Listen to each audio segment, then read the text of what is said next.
Hello నమస్తే, నేను Ashok. Welcome to ప్రజా చైతన్యం. సోషల్ మీడియా అరెస్టులకు సంబంధించి మనం కొంతకాలంగా మాట్లాడుతూ వస్తున్నాము. అయితే నిన్న అల్లు అర్జున్ అరెస్టుకి సంబంధించి దేశవ్యాప్తంగా ఒక చర్చనీయాంశం అయితే జరుగుతుంది. సంధ్యా థియేటర్లో జరిగినటువంటి ఘటనకు సంబంధించి అల్లు అర్జున్ని బాధ్యుడిని చేస్తూ నిన్న అరెస్ట్ చేశారు. అరెస్ట్ చేసిన తర్వాత ఆయన హైకోర్టు బెయిల్తో ఆయన బయటకు కూడా వచ్చారు. కానీ వీటన్నిటి వెనకాల కొన్ని నాటకీయ పరిణామాలు అయితే జరుగుతూ ఉన్నాయి. పోలీసులు నమోదు చేసినటువంటి సెక్షన్లు కావచ్చు, ఆ సెక్షన్లకు భిన్నంగా కోర్టులు విధిస్తున్నటువంటి శిక్షలు కావచ్చు, ఎందుకు ఇంత ప్రమేయం జరుగుతూ ఉంది, ఎందుకు దీని వెనకాల ఎన్ని తప్పిదాలు జరుగుతున్నాయి, పోలీసులు కావాలని చెప్పేసి ఇలాంటి కేసులు మోపుతున్నారా, లేదంటే కక్షపూరితంగా రాజకీయ ప్రమేయాలతో ఇలాంటి కేసులు నమోదు చేస్తున్నారా అనేటువంటి ఎన్నో క్వశ్చన్లకి మనకు ఆన్సర్స్ దొరకట్లేదు. అల్లు అర్జున్ కేసు కావచ్చు, అలాగే ఏపీకి సంబంధించి డిజిటల్ అరెస్టులుగా ఏవైతే నేపబడుతూ ఉన్నాయో వైసీపీ కార్యకర్తల మీద కావచ్చు, సోషల్ మీడియాకి సంబంధించి తప్పుడు పోస్టులు పెడుతున్నారని చెప్పేసి వాళ్ళ మీద పెడుతున్నటువంటి సెక్షన్లు కావచ్చు, వీటన్నిటి మీద కూడా చాలా సందేహాలు రేకెత్తు వస్తున్నాయి. అలా అంతేకాకుండా కోర్టులు కూడా పోలీసులు నమోదు చేసినటువంటి సెక్షన్ల కిందనే వాటికి సంబంధించి పరిగణలోకి తీసుకొని వాళ్ళని కూడా శిక్షలు ఖరారు చేస్తూ వస్తున్నాయి. ఈ పోలీసులు నమోదు చేసినటువంటి సెక్షన్లు ఏంటి, అసలు ఈ అల్లు అర్జున్కి సంబంధించిన ఇష్యూ ఏంటి, వీటన్నిటి మీద ఈరోజు ఇంటర్వ్యూలో మాట్లాడదాం. ఇంటర్వ్యూలో నాతో పాటు పార్టిసిపేట్ చేస్తున్నారు రాజేశ్వర రెడ్డి గారు. రాజేశ్వర రెడ్డి గారు నమస్తే. నమస్తే అండి సార్. మనం చాలా మాట్లాడుకుంటూ వచ్చాం ఈ కేసులకు సంబంధించి, ఏపీకి సంబంధించి.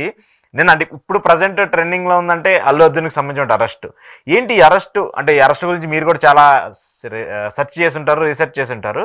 కానీ వాదించినటువంటి తీరు, పెట్టినటువంటి సెక్షన్స్ ఎక్కడా కూడా చాలా డిఫర్గా ఉన్నాయి సార్. ఏం చెప్తారు దీనికి సంబంధించి? కంప్లైంట్ అయితే ఉంది పోలీసుల దగ్గర. వాళ్ళ ఫాదర్ అదే బాధితురాలు భర్త ఇచ్చాడు. దాని ప్రకారం కేసు కట్టారు వాళ్ళు. కేసు కట్టడంలో అతను లాస్ట్ అంతా అయిపోయిన తర్వాత లాస్ట్ సెంటెన్స్ అల్లు అర్జున్ మరి ఆయన సెక్యూరిటీ పర్సన్స్ మీద కూడా క్రిమినల్ చర్య తీసుకోవాలని ముద్దాయిల లిస్టులో వాళ్ళని కూడా పెట్టేశారు. ఓకే. పెట్టిన సెక్షన్స్ వచ్చేసి 2: culpable homicide but not amounting to murder. Okay.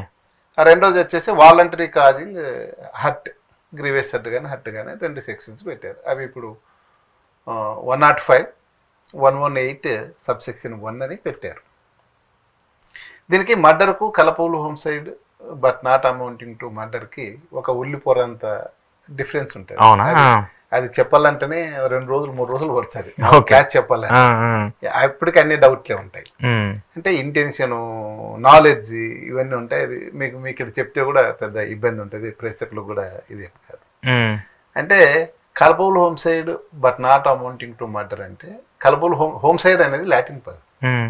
ఒక మనిషిని ఇంకో మనిషి చంపడం, ఏదైనా కానీ కానీ చట్ట విరుద్ధంగా కానీ హోమ్సైడ్. అది ఒక మనిషిని ఇప్పుడు యాక్షన్ చేసి చంపుతావు, అది హోమ్సైడ్. కలపబుల్ హోమ్సైడ్ అంటే శిక్షింపదగిన హోమ్సైడ్, హత్య అనుకో. అది కరెక్ట్ మన తెలుగులో లేదు హోమ్సైడ్కి, నరహత్య. శిక్షింపదగిన నరహత్య. ఇదైతే హత్య, మర్డర్, క్లియర్గా యువతల మర్డర్. ఈ మర్డర్కు ఇంటెన్షన్ ఉండాలా, ప్లాన్ ఉండాలా, చంపాలా, అన్నీ ఉండాలి. దీనికి నాలెడ్జ్ ఉందా, ఆ పని చేస్తే చచ్చిపోతారు ఎవరైనా అని. అతనే ఫలానానే చంపాలని ఏమి ఉండదు ఆయనకి. ఓకే. ఆ చర్య చేస్తే, ఇతను ఆ పని ఆయన చేస్తే, ఆ యాక్ట్ ఆయన చేస్తే ఎవరైనా చనిపోతారనే నాలెడ్జ్ ఉంటే చాలు.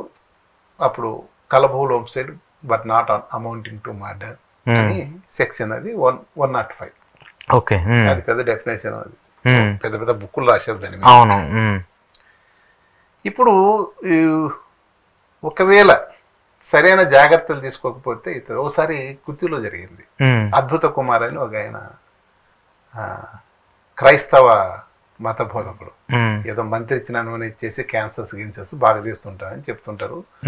వేళతో వస్తారు, శుక్రవారమో శనివారమో వస్తారు. ఆ డేట్ ఒకసారి తొక్కుసలాట జరిగి 4 చనిపోయారు. అప్పుడు సరైన ఏర్పాట్లు నువ్వు చేయలేదు అని అతని మీద కేసు పెట్టాము, రిమాండ్ కూడా చేశారు. కేసు ఏంది, ఎందుకంటే ఆయనే బాధ్యుడు కాబట్టి. ఓకే. ఇక్కడ వచ్చేసి సంధ్యా థియేటర్ సంధ్యా 70mm థియేటర్ అనే వాళ్ళు ఇచ్చారు, పోలీసుల్లో కూడా ఇచ్చారు. వెళ్ళిన అడ్వాన్స్ మన లెటర్ కూడా ఇచ్చారు. అయ్యా బాబు, ఆ రోజు 4th రోజు స్క్రీన్ జరుగుతున్నాం, ఫస్ట్ షో. దానికి హీరో వస్తున్నాడు, హీరోయిన్ వస్తుంది, విఐపీస్ వస్తున్నారు, ఫిల్మ్ వాళ్ళంతా వస్తున్నారని బై నేమ్స్ ఇచ్చారు. మాకు సెక్యూరిటీ ప్రొవైడ్ చేయమని కూడా ఇచ్చారు. అంటే వీళ్ళ బాధ్యత అయిపోయింది. నాకు తెలిసేంత వరకు దానికి యూజర్ ఛార్జెస్ అనేది ఉంటుంది, అది కూడా కట్టించుకుంటారో లేదో మరి. ఓకే, మామూలుగా అయితే ఉంటుంది, కట్టించుకోవాలా, ఎందుకంటే ప్రైవేట్ ఫంక్షన్ కాబట్టి కట్టించుకుంటాం. ఈ మధ్య వచ్చింది అది, ఇంతకుముందు చట్ట ప్రకారం ఏముందంటే ద పోలీస్ యాక్ట్ 1861 అని ఒకటి ఉంది భారతదేశం అంతా, అదే దాన్ని మార్చాలని ఇప్పుడు వర్కౌట్ చేస్తున్నారు, అంటే లేటెస్ట్ చేయాలి అంటే మన ఇండియన్ పీనల్ కోడ్ తో పాటు అది వచ్చింది, అది బ్రిటిష్ చట్టాలని కంటిన్యూ చేసుకుంటూ వచ్చాం. 1861 ఇప్పుడు కూడా అది. దాంట్లో మాకు సెక్షన్ 31 ప్రకారము పబ్లిక్ రిసార్ట్స్లో కూడా అక్కడ కూడా పబ్లిక్ ఆర్డర్ని మెయింటైన్ చేసిన బాధ్యత పోలీసులకు ఉంది. పబ్లిక్ రిసార్ట్ అంటే వినోద కార్యక్రమాలు చేసేటివి కానీ, లేకుండా ఉంటే రెస్టారెంట్స్ కానీ ఇట్లా వస్తాయి. ఇక్కడ హైదరాబాద్కు సిటీ పోలీస్ యాక్ట్, ఎందుకంటే ఇది తెలంగాణ నిజాం గవర్నమెంట్ ఉంది, 1348 ఫస్లే అని ఏదో ఉంది, the Hyderabad city police act 1348 Fasli. Okay, దాంట్లో సెక్షన్ 29లో క్లాజ్ Nలో ఉంది, ఎక్కడైనా పబ్లిక్ అనేవాళ్ళు పోటెత్తితే అంటే జాతరలకు వాటికి ఇటువంటి దానికంత పబ్లిక్ కాంగ్రెగేషన్ జరిగే కాడ గుమిగూడి దగ్గర మనం పబ్లిక్ ఆర్డర్ని మెయింటైన్ చేయాల్సిన బాధ్యత పోలీసులకు ఉంది. అదేవిధంగా పబ్లిక్ ఎక్కడైతే పోటెత్తుతారో అటువంటి ప్రదేశాల్లో, అంటే పబ్లిక్ రిసార్ట్ అనకుండా అట్లా ప్లేసెస్ ఆఫ్ పబ్లిక్ థాట్, అట్లా పోటెత్తే ప్లేస్లో కూడా మనం పోలీసు వాళ్ళు అక్కడ పబ్లిక్ ఆర్డర్ని మెయింటైన్ చేయాల్సిన బాధ్యత ఉంది.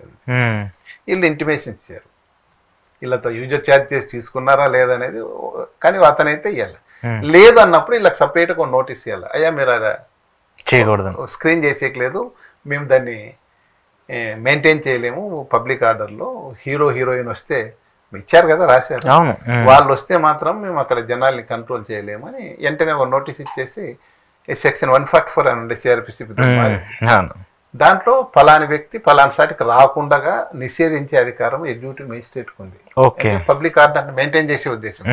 అటువంటి చర్యలు ఏమైనా వీళ్ళు చేసుకోండి. అలా స్టేట్ అనేది, స్టేట్ అంటే పోలీసు రెవెన్యూ వాళ్ళు కావచ్చు, ఎవరైనా స్టేట్కి ఇన్ఫర్మేషన్ ఇచ్చారు, స్టేట్ తీసుకోవాలి. అది అవసరమైతే జాయింట్ కలెక్టర్కి, జిల్లాల్లో అయితే ఇక్కడ ఎవరు మరి ఏ క్యాడర్, ఇక్కడ కూడా జాయింట్ కలెక్టర్కు అధికారాలు ఉన్నాయి. వెంటనే టెంపరీగా సినిమాకు లైసెన్స్ తీసేస్తారు, మీకు సినిమా ఆడిచ్చేకి లేదు, ఈ ప్రాబ్లం వస్తాయి, అన్ని పవర్స్ ఉన్నాయి. అక్కడి నుండి స్టేట్ వైపు నుంచి ఏం జరగలే, పోలీస్ బందోబస్తు పంపించినారు, తెలుసు కదా. ఇక అల్లు అర్జున్ ఎంతవరకు రెస్పాన్సిబుల్? ఓ ప్రైవేట్ సినిమా థియేటర్, అది ఆ థియేటర్కి పోతారు, ఇంకో థియేటర్ అంటే ఆటికైనా పోతారు, ఎక్కడికైనా పోతారు. వాళ్ళు నేను జడ్జిమెంట్ డౌన్లోడ్ చేసుకున్నా రోజు,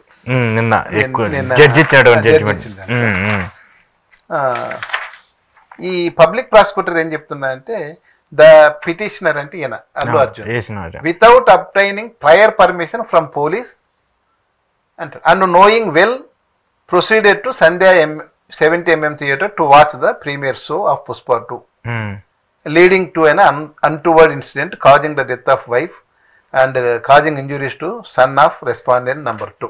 ఎవరు భాస్కర్ అనే అబ్బాయి, అతని భార్య చావుకు కొడుకు చేసి కారణమైనాడు అంటాడు. అంటే వితౌట్ పర్మిషన్ అనేది, ఈ పర్మిషన్ తీసుకొని ప్రతిసారి పోవాలంటే ఎక్కడైతే సెలబ్రిటీకి, ఇప్పుడు ఎంతమంది సెలబ్రిటీస్ బయటకు పోయినప్పుడు పర్మిషన్ తీసుకుంటున్నారు, ఈ షోలకు పోయినప్పుడు పర్మిషన్ తీసుకుంటారు, మేము బయటకు వస్తున్నాం మాకు పర్మిషన్ ఏంటి అని. అంటే పర్మిషన్, పోలీస్ పర్మిషన్ లేకుంటే ఇతను బయటకు కూడా ఎక్కడైనా ఇండియాలో ఎక్కడైనా మూవ్ కావచ్చు కదా, అయినా నిషేధించలేదు కదా. నువ్వు సిఆర్పిస్ లో ప్రొవిజన్ ఉంది, అల్లు అర్జున్ నువ్వు వస్తే ఇక్కడ ల్యాండ్ ఆర్డర్ ప్రాబ్లం వస్తుంది, జనాలంతా గుమిగుడతారు, స్టాంపేడ్ జరిగే అవకాశం ఉంది, నువ్వు రావద్దు అని ఈయన కనీసం నోటీసు ఏదో ఇంటిమేట్ చేసింది. అలా నీకు ఇంటిమేషన్ నీ దగ్గర ఉంది కాబట్టి సమాచారం, ఎందుకంటే సంధ్యా థియేటర్లో వెళ్ళిన అడ్వాన్స్ మీకు ఇచ్చారు, పలానోళ్ళు వస్తున్నారు, మాకు బందోబస్తు ఇవ్వండి, ఎక్కువ వస్తారు, ఫ్యాన్స్ క్రౌడ్ హెవీగా వస్తారు, మీరు బందోబస్తు ఇవ్వండి అని ఇచ్చారు. కాబట్టి స్టేట్ వైపు నుంచి ఎలాంటివి వాళ్ళ స్టెప్ ప్రాపర్ గా తీసుకోకుండా ఈయన పోలీస్ పర్మిషన్ లేకుండా వచ్చినాడని చెప్పేది అసంబద్ధంగా ఉంది. అంటే మనకు ఆయన ఈ జడ్జిమెంట్ లో సీడీలో పోలీసు వాళ్ళ సీడీలో ఏముందో తెలియదు, కానీ ప్రాసిక్యూటర్ వాదించిన దాంట్లో అదే జడ్జి గారు, గౌరవ హైకోర్టు జడ్జి గారు ఇక్కడ నోట్ చేశారు. కాబట్టి అదే అసంబద్ధంగా ఉంది. రెండోది ఏమంటే, అక్కడ ఏదైనా ఆయన ఈరోజు ఉదయం థ్యాంక్స్ గివింగ్ ప్రెస్ మీట్ ఒకటి పెట్టాడు. ఆయన చెప్తున్నాడు, ఇప్పటికి దాదాపు 30 సార్లు పోయినానండి, అదే దానికి అప్పుడేం జరగలేదు, నేను ఎలా ఊహిస్తాను, నాకేం నాలెడ్జ్. కరెక్టే, 30 సార్లు జరిగింది ఈసారి జరిగిందని చెప్పి రోడ్డు మీద పోతుంటారు, ఎప్పుడు యాక్సిడెంట్ జరుగుతుందో ఎలా తెలుసు. అవును. అలా అంటే చాలా మంది విఐపీలు పొలిటీషియన్స్ వీళ్ళు వచ్చినప్పుడు మాబు విపరీతంగా వచ్చి యాక్సిడెంట్ జరిగినట్టు ఉన్నాయి, చాలా ఉన్నాయి. అప్పుడు ఆ పొలిటీషియన్స్ మనం రెస్పాన్సిబుల్ చేయడం లేదు కదా. ఎందుకప్పుడు సీఎం గా ఉన్నప్పుడు చంద్రబాబు గారు మీకు కూడా తెలుసు పుష్కరాలకు సంబంధించి అప్పుడు 29 మెంబర్స్ చనిపోయారు. అది ఫెయిల్యూర్ అంటే అక్కడ ఉన్న ఆర్గనైజ్ చేసిన వాళ్ళ ఫెయిల్యూర్. ఈయన కూడా చంద్రబాబు నాయుడు కూడా ఒక విఐపిగా స్నానఘట్టానికి పోయినాడు. ఆయనకు తెలుస్తుందా ఇక్కడ ఏం జరుగుతుందని? ఆయన ఏం పోలీస్ ఆఫీసర్ కాదు కదా. ఆ పోలీస్ అదంతా మెయింటైన్ చేసి రెవెన్యూ వాళ్ళు కానీ లేకపోతే పోలీసు ఆఫీసర్స్ కానీ వాళ్ళు బాధ్యత వహించాలి, అంతే కదా.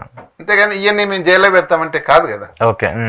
పొలిటీషియన్స్ అంతా విమర్శలు ఉంటాయి మామూలు. అది ఇక్కడ కందుకూరులో అవి జరిగింది, అవి కూడా ఉదాహరిస్తున్నారు ఇప్పుడు చాలా చోట్ల. అక్కడ చేయనప్పుడు ఇతన్ని ఎలా చేస్తారు? ఇతను సినిమాకు పోయినాడు, ఎవరు ఆహ్వానిస్తే పోయినారు? 70mm లేకపోతే చిత్ర యూనిట్ వాళ్ళు ఆహ్వానిస్తే పోయారు. ఆర్గనైజ్ చేస్తుండేవారు థియేటర్ వాళ్ళకు రెస్పాన్సిబిలిటీ ఉంది. వాళ్ళకి వాళ్ళు నోటీసులు కానీ ఏదన్నా మీరు అతన్ని ఎవరన్నా ఫిక్స్ చేయగలిగితే 105 బిఎన్ఎస్ కింద థియేటర్ వాళ్ళ మీద కొంత రెస్పాన్సిబిలిటీ కానీ ఇతను పోయిన అతని మీద ఉండదు. అందుకే వాళ్ళు కూడా పోలీస్ ఆఫీసర్స్ కూడా లాస్ట్ 11th ఏమో ఇతను ముద్దాయి 11 3 4 ఉన్నారు. అది ఇష్యూ కాబట్టి అతని మీద పెద్దగా అట్రాక్ట్ కాదు. నేను కొద్దిగా చూశాను ఇది ఆర్గ్యుమెంట్స్ జరిగేటప్పుడు యూట్యూబ్లో నిరంజన్ రెడ్డి గారు ఆయన వాదించారు చెప్తున్నప్పుడు చూసా. కోర్టు కూడా ఇతనికి కేసు ప్రైమా ఫేసి లేదు అని భావించింది.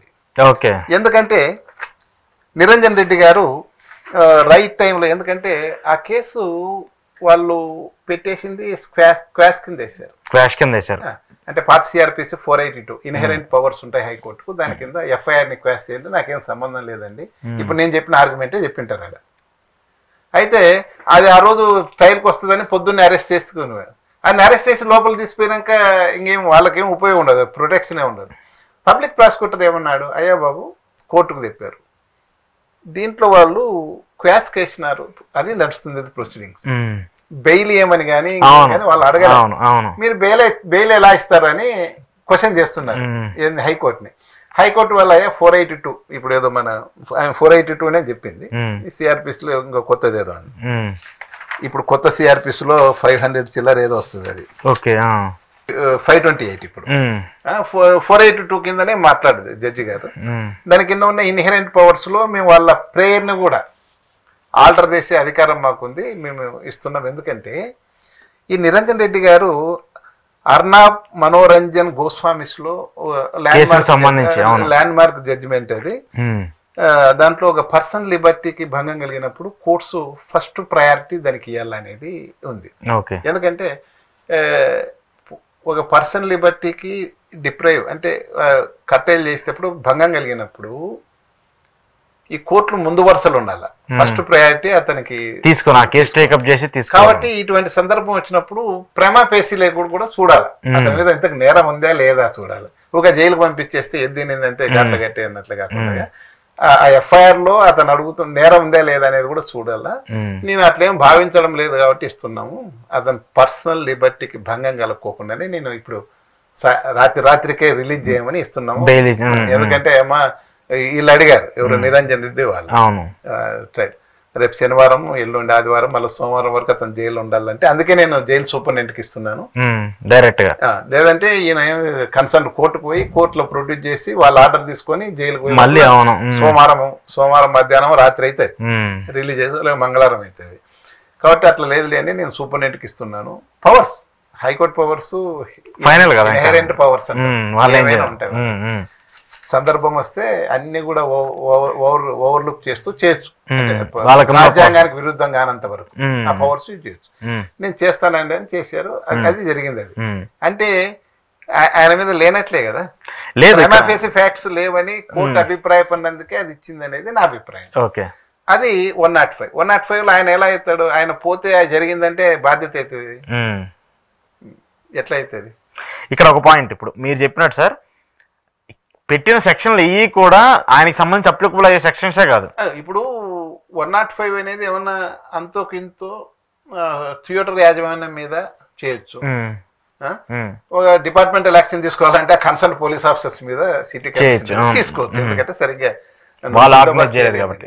ఎందుకంటే మాకు ఎప్పుడన్నా రోడ్డు మీద ఓవర్లోడ్ వేసుకొని పోయే ఆటోలు యాక్సిడెంట్ అయ్యి 5-6 మంది చనిపోతే ఎస్ఐలకి ఇన్స్పెక్టర్స్కి డిఎస్పీ ఛార్జ్ మేము ఇచ్చిన సందర్భాలు ఉన్నాయి. ఎందుకంటే దాంట్లో 4 ఉంటుంది పర్మిషన్. వాడు 10 మంది ఎక్కి 10 మంది మీరేం చేస్తున్నారు అంటే ఆ సందర్భంలో దాన్ని ఆపేకి ఆడ ఉంటామని కాదు, మీరు రెగ్యులర్ గా వర్క్ చేసింటే అందరి మీద ఫైన్ వేసింటే జరగదు కదా అని ఛార్జ్ మెమోలు ఇచ్చి సస్పెండ్ చేసిన కారణాలు ఉన్నాయి.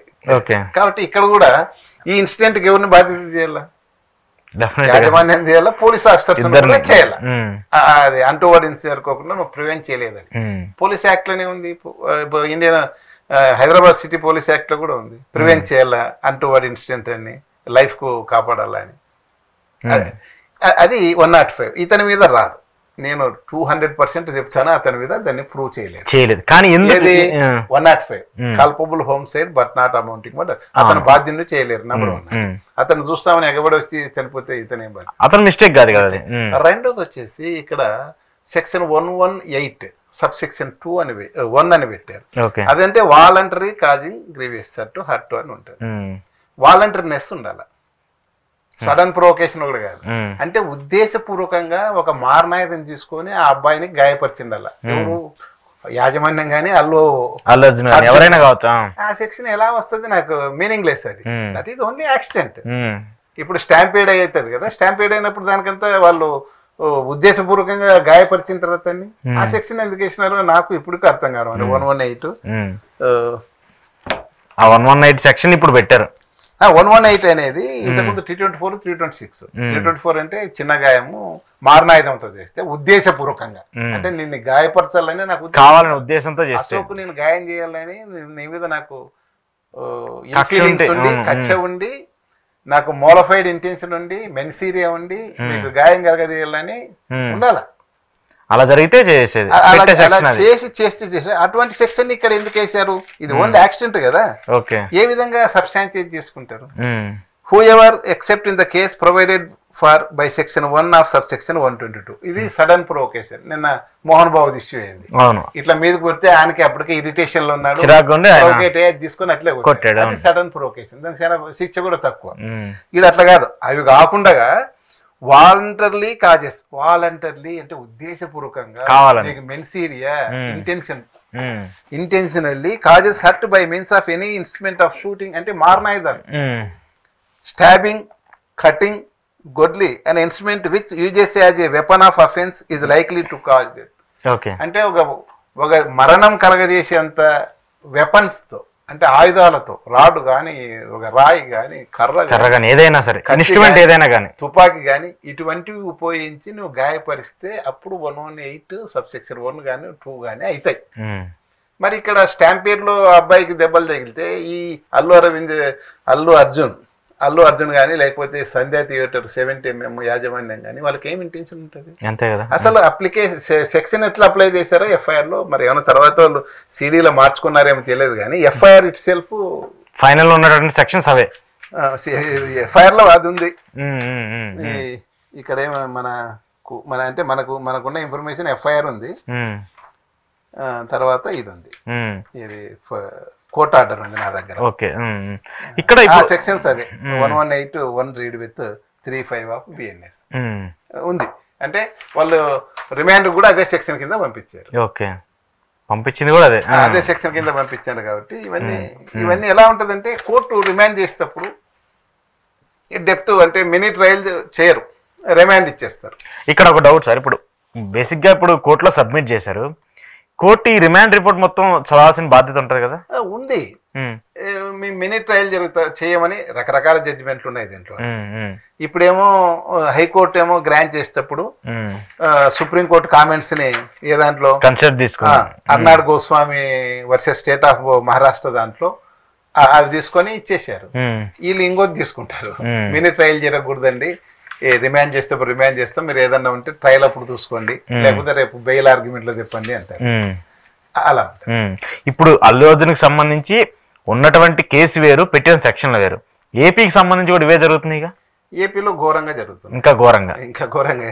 ఎందుకంటే ఈ మీకు తెలుసు కదా మనోభావాలు ఎక్కడో దెబ్బతింటాయని. అవును, ఎక్కడో దెబ్బతింటే ఎవరో కేసులు పెడతారు, దాన్ని ఎవరో అరెస్ట్ చేస్తారు. నేను ఈ చట్టాన్ని ఈ మధ్య కాలంలో గట్టిగా చదువుతున్నా. ఎందుకంటే ఈ మనోభావాలు ఎక్కడైనా దెబ్బతింటే కేసులు పెట్టే, మనోభావాలు దెబ్బతింటే కేసు పెట్టమని ఎక్కర్లేదు, ఎక్కడ లేదు. పరువు ప్రతిష్టలకు భంగం కలిగితే దానికి డెఫినేషన్ సూట్ వేసుకోమని ఉంది. అవును, ఇప్పుడు డెఫినేషన్ సూట్ వచ్చేసి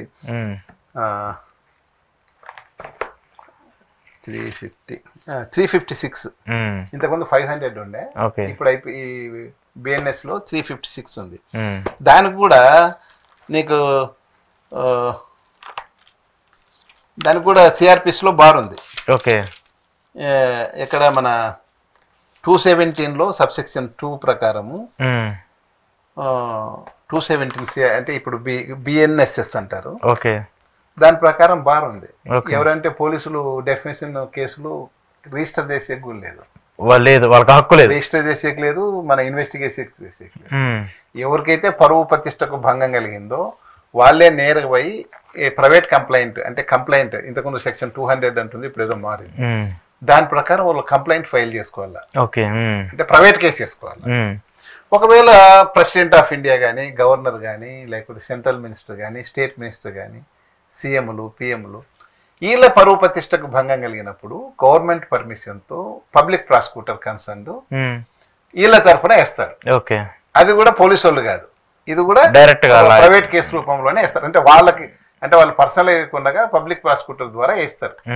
ఈవెన్ కలెక్టర్స్, ఎస్పీలకు పరువు భంగం కలిగిన గవర్నమెంట్కి రాసి హోమ్ మినిస్ట్రీ నుంచి, అంటే ప్రిన్సిపల్ సెక్రటరీ హోమ్ పర్మిషన్ ఇస్తే దాని తర్వాత వాళ్ళు ఫైల్ చేయాల్సి ఉంటుంది. పోలీసు వాళ్ళకు రోలే లేదు డెఫినేషన్ లో. కానీ ఇక్కడ మనోభావాలు దెబ్బతింటే అది కూడా కాదు, పరువు ప్రతిష్టకు కూడా భంగంగా, దానికి అంత ఏడుస్తా ఉంటే నీ మనోభావం ఎక్కడో, నీకు మనసులు ఎక్కడో గుచ్చుకుందంటే దానికి కేసులు పెట్టి, దానికి ఎన్ని తప్పుడు కేసులు, తప్పుడు సెక్షన్లు పెట్టి చేస్తున్నారంటే, మీరు అన్నట్ల లాస్ట్ టైం కూడా చెప్పా, మనకు ఇష్టం ఉన్నా లేకున్నా కోర్టులో నమ్మాలి, న్యాయం జరుగుతుంది అని. కోర్టులో ఇప్పుడు హాజరుపరుస్తున్నారు కదా సార్, ఈ దీనికి సంబంధించి హాజరుపరుస్తున్నారు, అక్కడ కూడా కోర్టులు కూడా ఇదే పరిధిలో వాళ్ళు చూసుకోకుండా దీనికి సంబంధించి లైవ్ ఎగ్జాంపుల్ మొన్న మీరు చూసింటారు, కడవ గుంటూరులో సమ్ ప్రేమ్ కుమార్ అని దళిత అతను, అవును, అతనికి సంబంధించి ఒక పార్టీ ప్రేమ్ కుమార్, అది ఎఫ్ఐఆర్ దంపాయించాను. తర్వాత రిమాండ్ రిపోర్ట్ కూడా వచ్చింది. దీంట్లో సెక్షన్స్ ఏమున్నాయంటే 352 అంటే ఆయన ఉద్దేశపూర్వకంగా నిన్ను ఇన్సల్ట్ చేస్తా, నేను కావాలని నిన్ను ఇన్సల్ట్ చేస్తే నీవు ఆ ఇన్సల్ట్ తట్టుకోలేక నువ్వు ఒక నేరం పోయి చేస్తావు. అంటే ఇప్పుడు డిప్యూటీ సీఎంను, లేకపోతే చంద్రబాబు నాయుడును, లేకపోతే లోకేష్, జగన్మోహన్ రెడ్డిను, ఇంకా ఇంకో పార్టీ వాళ్ళను, నేను ఒక సోషల్ మీడియాలో కామెంట్ పెడితే వాళ్ళకు ఇన్సల్ట్ చేస్తే వాళ్ళకి ఆవేశం పుట్టి ఇంకో నేరం చేయాలి. ఏముందంటే క్లియర్ గా, ఎందుకంటే పోలీస్ ఆఫీసర్లు కూడా చూస్తారు కదా, whoever intentionally insults in any manner and thereby gives provocation to any person, మిమ్మల్ని ఇన్సల్ట్ చేసి ప్రొవకేట్ చేస్తే, ఇంటెండింగ్ ఆర్ నోయింగ్, మీరు ఉద్దేశపూర్వకంగా, ఏ ఉద్దేశము, knowing it to be likely that such provocation will cause him to break a public peace. అంటే నువ్వు కావాల్సిన ఉద్దేశంగా నేను ఇన్సల్ట్ చేస్తే అతను పోయి పబ్లిక్ పీస్, అంటే ప్రజాశాంతికి భంగం కలిగించే పనులు చేస్తాడు ఆవేశంతో, ఉద్దేశంగా. లేకపోతే నోయింగ్, నీకు ఈయన ఇట్లా చేస్తే ఈడు పోయి ఏమో చేస్తాడు అన్నట్లు ఉండాలి. Or to commit any other offence, అంటే వాళ్ళు ఈ సోషల్ మీడియా వాళ్ళు పెట్టిన దానికి ఆ ఉద్దేశపూర్వకంగా ఇన్సల్ట్ చేస్తే, ఓకే, అవతల ఉన్న వాళ్ళు ఎవరైతే సబ్జెక్ట్స్ ఉన్నారో, ఇప్పుడు సీఎం, ప్రజెంట్ సీఎంఓ లేకపోతే ఎవరైనా సరే, వాళ్ళు ఎవరైతే అక్కడ ఆ సబ్జెక్ట్ ఉన్నారో వాళ్ళ ఆవేశానికి లోనైపోయి ప్రొవోకేట్ అయిపోయి ఒక నేరం చేస్తాడు, ప్రజాశాంతికి భంగం కలిగేదాకా. అట్లాంటిదైనా జరిగింటే అది 352 వస్తుంది. అంటే ఇప్పుడు మన ఇద్దరం మాట్లాడుకుంటూ ఉన్నప్పుడు కూడా ఎవరో వాళ్ళకి మనోభావాలు దెబ్బతిన్నాయి, వాళ్ళు ఏదో నేరం చేసినా కూడా అది కేసు కింద అవుతుంది. అంటే మనకు ఆ నోయింగ్లీ అన్నమాట, అంటే అది 352 ఒకటి పెట్టి. తర్వాత ఇవన్నీ చెప్పిన తర్వాత దాంట్లో ఉండేది చూస్తే ఏమన్నా అట్రాక్ట్ అయితే చూద్దాం. తర్వాత 353(1)(c) అని పెట్టినారు. 353(1)(c) అంటే who ever makes publishes or circulates any statement, false information, rumor or report, including through electronic means, with intent to incite or which is likely to incite any class or community of persons to commit any offense against other class. అంటే వాళ్ళని ఉత్ప్రేరించడం. నేను పెట్టిన posting చూసి ఏదైనా ఒక group వాళ్ళు ఇంకో group మీద దాడి చేయడము, ఇలాంటి కలహాలు కానీ లేకపోతే ఏదైనా పొలిటికల్ పార్టీస్ ఇదంతా కూడా అది అనేది సి. అది ఇంకొక సెక్షన్. ఇంకో సెక్షన్. ఇంకోటి 353లోన సబ్ సెక్షన్ 2 అంటాడు. అదే ఉంది. అదే whoever makes, publishes or circulates any statement, false information, rumour or report including through electronic means,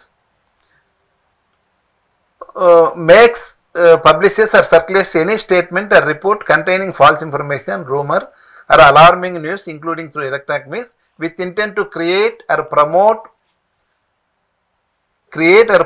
or which is likely to create or promote on the grounds of a grounds మీద religion, race, place of birth, residence, language, caste or community or any other ground whatsoever, feeling of enmity, hatred, illness will between different. అంటే ఈ grounds మీద ఏది మతాల సంబంధం మీద కానీ లేకపోతే జాతుల మధ్య కానీ లేకపోతే పుట్టిన ప్రదేశం తెలంగాణ, ఆంధ్ర, మరాఠీ ఇవన్నీ ఉన్నాయి కదా, అటువంటిది కానీ వాడు నివసించే ఊరు మీద కానీ లాంగ్వేజ్ మీద కానీ క్యాస్ట్ మీద కానీ కమ్యూనిటీ మీద కానీ ఇట్లా పెట్టేసి ఆ రెండు మూడు కమ్యూనిటీలు కొట్టుకునే విధంగా గొడవ జరగాలి. అది ఒకటి పెట్టారు. తర్వాత 351(2) అంట క్రిమినల్ ఇంటిమిడేషన్, బెదిరించడం కావాలని. క్రిమినల్ ఇంటిమిడేషన్ అంటే బెదిరించడం అది. whoever commits the offense criminal intimidation shall be punished with imprisonment dispensation for a time which may extend to 2 years అని ఉంది. బెదిరించడం 351 అంటే. తర్వాత అందరికన్నా 351(2) అన్నిటికన్నా భయంకరమైనది 3085. పోలీస్ ఆఫీసర్లు అంతా నవ్వుకుంటారు, అన్ని న్యాయవాదులు కూడా ఎవరైనా న్యాయమూర్తులు అడ్వకేట్ దీని గురించి తెలిసిన అదేమంటే ఎక్స్ట్రాక్షన్. ఓకే, దాంట్లో ఉండే చదివిన తర్వాత నవ్వుకుంటారు. ఎక్స్ట్రాక్షన్ అంటే ఒక కత్తి పెట్టి తుపాకి చూపించేసి నీకు బెదిరించి చంపుతామని చెప్పేసి నీ దగ్గర ఉన్న వస్తువులు మనం తీసుకోవడం. Extraction means who ever intentionally puts any person in fear of any injury to that person are to any person, okay, and thereby dishonestly induces the person so put in fear to deliver to any person or property or valuable security anything signed. అది ఎవరైనా. తర్వాత 5 అని పెట్టారు, 308(5) పెట్టారు. who ever commits extortion by putting any person in fear of death or of grievous hurt or that person or to any other shall be punished with imprisonment for a term which may extend to 10 years. Okay, ఎందుకు ఈ section పెట్టినారంటే మనకి bail రాకూడదని. Remand తీసుకోరు కదా, 7 years లోపల ఉంటే తీసుకోరు. ఇది ఎట్లా అంటే సైకిల్ థెఫ్ట్ కి మర్డర్ కి 302 కట్టారు. ఓకే ఓకే, దీంట్లో లేనే లేదు. ఇప్పుడు నేను చదువుతా కంప్లైంట్ చదువుతాను. నా స్వగ్రామం కర్నూలు టౌన్ లోని నంద్యాల చెక్ పోస్ట్ సో అపార్ట్మెంట్లు ఉంటా. నేను కర్నూలు జిల్లా ఐటీడీపీ అధ్యక్షునిగా పనిచేస్తున్నాను. నేను ఈ రోజు అనగా 11/12/24 తేదీన ఉదయం 10:30 గంటలకు నేను మా జిల్లా ఆఫీసులో కూర్చొని ఫేస్బుక్ చూస్తా ఉంటే ఓ పోస్ట్ కనపడింది. సదర్ పోస్టును కొరిటిపాటి ప్రేమ్ కుమార్ అనే వ్యక్తి ఫేస్బుక్ లో అప్లోడ్ పెట్టాడు. మీరు కూడా చూసింటారేమో. అవును, చూసాను నేను. మీరు కావాలంటే తర్వాత ప్లే చేసి చూడండి. అందులో ఓ వ్యక్తి టీడీపీ కండ కప్పుకొని ఒక బైక్ పై కూర్చొని ఉండగా పక్కన 4 వ్యక్తులు నిల్చొని ఉండి వారిలో 2 టోల్ గేట్ అని రాసి ఉన్న ప్లే కార్డును పట్టుకొని ఉన్నారు. స్కిట్ చేశారు వాళ్ళు. అవును, ఒక కామెడీ స్కిట్ చేశారు.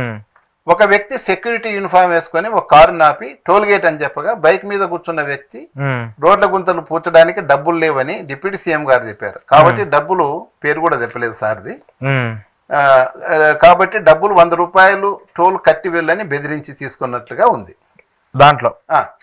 కారు యజమానిగా ఉన్న వ్యక్తి సంపద సృష్టించడం అంటే ఇదేనా, కర్మగాలి ఓటు చేసేందుకు మాకు తగిన శాస్తి జరిగిందని ప్రభుత్వాన్ని అవహేళన చేసే విధంగా ఉన్న రీలు చూసి టీడీపీ కార్యకర్తగా ఐటీడీపీ కర్నూలు జిల్లా అధ్యక్షుడిగా నా మనోభావాలు దెబ్బతిన్నాయని ఇచ్చారు ఆయన. దీంట్లో ఎక్కడ కానీ ఎక్స్ట్రాక్షన్ లేదు. ఈయన ఈ మనోభావాలు దెబ్బతిన్నాయనికి తుపాకి చూపించి కానీ కత్తి చూపించి కానీ ఏం డబ్బులేం వసూలు చేయలేవారు. ఓ స్కెచ్ చేశారు. మనం రోజు కామెడీ టైప్ గా జబర్దస్త్ అవి జబర్దస్త్లో చేస్తున్నట్లు చేశారు. ఇవి మనకు దీంట్లో ఎక్కడ మన కాన్స్టిట్యూషన్లో మనకు ఫండమెంటల్ రైట్ ఉంది. ఫండమెంటల్ రైట్ ఏముంది? Article 19(1)A freedom of speech and expression. అవును, పొలిటికల్ ఎక్స్ప్రెషన్ చేస్తావు. ఒకవేళ ఇట్లాగానే నువ్వు కేసులు పెట్టుకుంటూ వస్తే ఇప్పుడు వార్తాపత్రికల్లో మంచిగా వేస్తారు, మాకు శ్రీధర్ గారని వేస్తావు. అవును, పేపర్ లో గప్తం ఎప్పటి నుంచి వచ్చేస్తారు. లేకపోతే కామన్ మ్యాన్ అని లక్ష్మణ్ వేసేవాడు. ఇప్పుడు అన్ని సాక్షులు వేస్తున్నారు, అన్ని ఛానల్స్ అన్ని దాంట్లో వేస్తారు. క్యారికేచర్స్ ఉంటాయి. అవును, ఈవెన్ మన ఆదివారం స్పెషల్ లో కూడా ఎంతో ఇష్టంగా చూస్తాను శ్రీధర్ సార్ కోసం ఈనాడు పేపర్ కొని చూస్తాను. దాంట్లో పొలిటికల్ గా ఉంటాయి, పంచెస్ ఉంటాయి, అందరిని అరెస్ట్ చేస్తారా? సేమ్ అటువంటిదే ఉంది. ఆ స్కెచ్ చేశారు. అంటే ఈ మధ్య కాలంలో చంద్రబాబు నాయుడు గారు గౌరవనీయులు ముఖ్యమంత్రి గారు, ఎందుకంటే పల్లెల్లో రోడ్డు అని మనం బాగుపరచాలంటే ఫండ్స్ లేవు, దానికి అప్పులు చేయాల్సి వస్తుంది. డైరెక్ట్ గా మాట్లాడారు వాళ్ళు, ఆయన ఓపెన్ గా చెప్పారు. కాబట్టి మనం ఇక్కడ టోల్ గేట్లు పెట్టి దాని ద్వారా వేస్తామన్నారు. సరే, అది కూడా ప్రపంచంలో చాలా చోట్ల ఉంది. మన ఇండియాలో కూడా నేషనల్ హైవేస్ మీద ఉన్నాయి. అవును, నేషనల్ హైవేస్ కొన్ని ఇంతకుముందు బ్రిడ్జెస్ కట్టి తర్వాత అటు ఇటు పెట్టి వసూలు చేస్తుంది. ఆ సిస్టమ్ అవి తీసేశారు. ఇప్పుడు ఓన్లీ నేషనల్ హైవేస్ మనం అటువంటి ఈ విధంగా కూడా మనము డబ్బు పెట్టి దాన్ని చేద్దామనే దానికి వ్యతిరేకిస్తూ ఆయన స్కెచ్ చేశాడు. ఓకే, అది అతనికి రాజ్యాంగం కల్పించిన ప్రాథమిక హక్కు.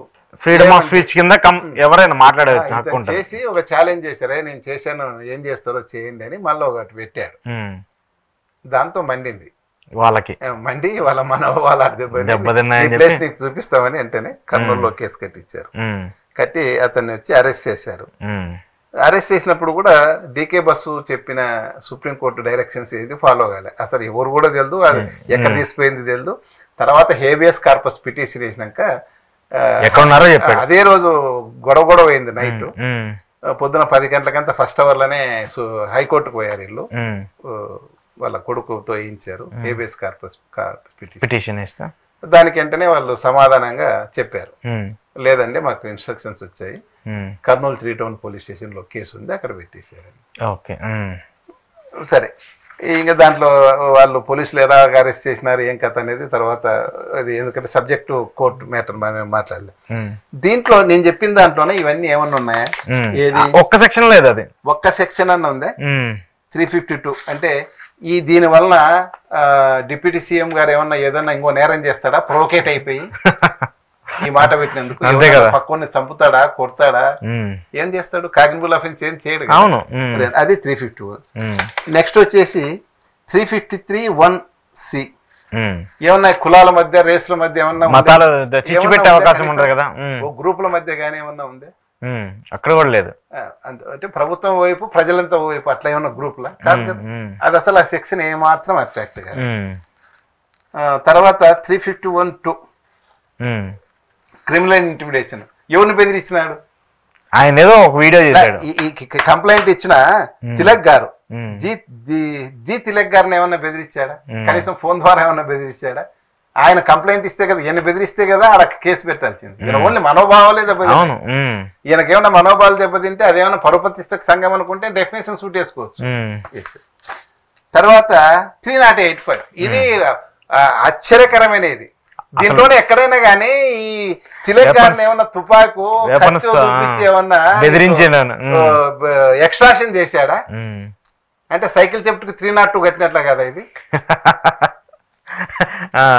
ఎలా వేశాడని ఎఫ్ఐఆర్ నాకు ఇదంతా చదివారు. ఎవరు రిజిస్టర్ చేశారు? ఎందుకంటే నేను రాయలసీమలో పనిచేశాను కదా. మీరు పనిచేశారు కదా చాలా కాలం. అంటే సమ్ XYZ ఉన్నారు ఇన్స్పెక్టర్ అక్కడ.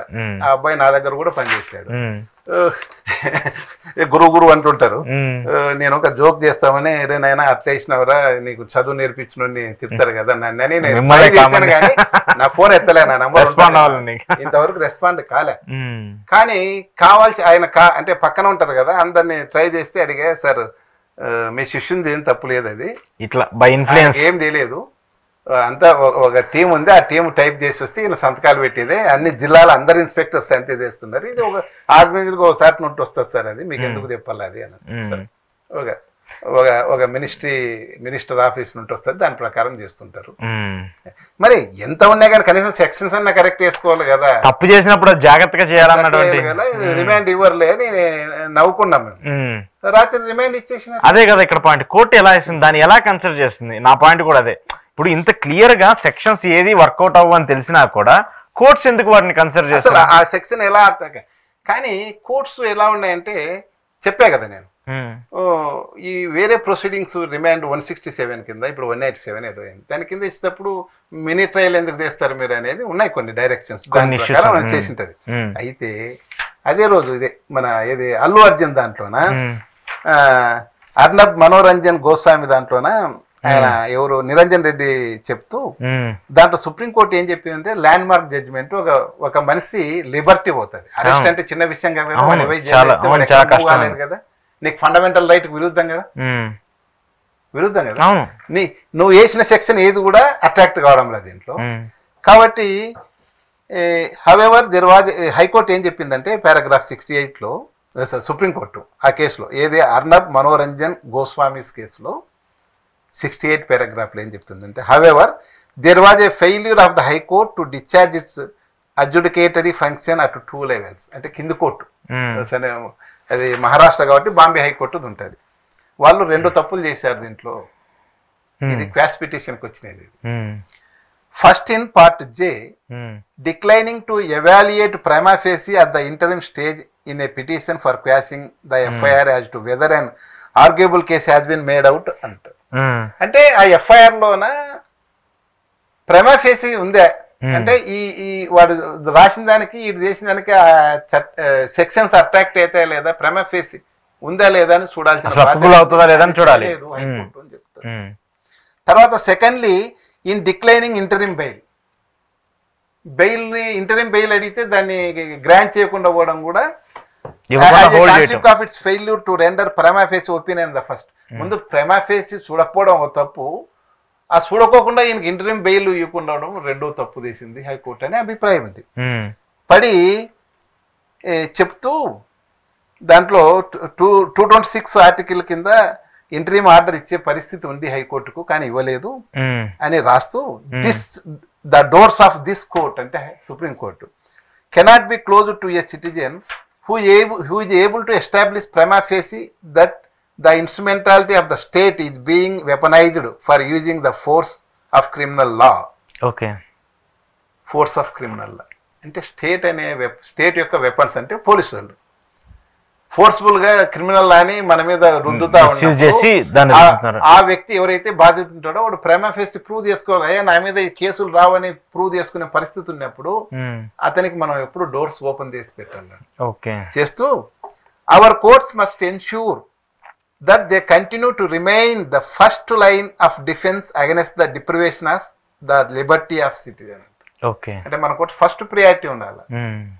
ఎవరికైనా స్వేచ్ఛకు భంగం కలుగుతుందంటే దాన్ని రచించేకి వాళ్ళు ఎన్ష్యూర్ చేసేకి వాళ్ళకి రిస్టోర్ చేసేకి ముందు మనం ఫస్ట్ లైన్ లో ఉండాలి అంటారు. Deprivation of Liberty even for a single day is 1 day too many. ఒక్కరోజు స్వేచ్ఛకు భంగం కలిగినా చాలా రోజులు ఉన్నాయి, చాలా పెద్దగా ఇది వానికి ఇబ్బంది అని చెప్తుంది అని దాంట్లో జడ్జిమెంట్ ఇస్తూ వాళ్ళకు